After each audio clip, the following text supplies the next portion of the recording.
அனைவருக்கும் வணக்கம். நான் பிரபாகர் ஜோதிடர். ஓம் சிவாய் நமக. சிவசக்தி திருச்சிற்றம்பலம். இப்போ நான் என்ன சொல்ல போறேன்னா, தினம் ஒரு தகவலாக முன்னாள் இந்திய நாட்டு பிரதமர் நேருவின் வாழ்வில் 28 நம்பர் நெருக்க முடியாது என்பதை ஒரு சிறு விளக்கமாக நூலில் கருத்து தெரிவிச்சிருக்காங்க. அந்த கருத்தை சொல்றேன்.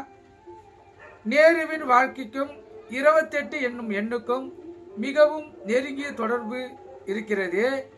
இது ஆச்சரியமான விஷயமாகும்.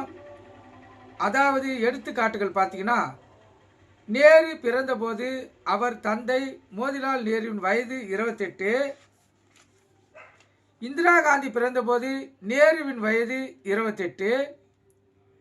நேருவின் மனைவி கமலா நேரு இறந்தது பிப்ரவரி 28. நேரு தன் மனைவி காலமான பிறகு அவர் வாழ்ந்த காலங்கள் 28. நேருவின் உடல் தகனம் செய்யப்பட்ட நாள் 28. கருத்தில் கொள்ளுங்க. இது ஒரு தகவல். முன்னாள் இந்திய நாட்டின் பிரதமருடைய 28 என்ற நெருங்கிய நண்பர் அவருக்கு தொடர்புடையது. இது ஒரு ஆச்சரியமான விஷயம். கருத்தில் கொண்டு நீங்கள் பயன்பெறுங்க. நன்றி, வணக்கம். வாழ்க வளமுடன்.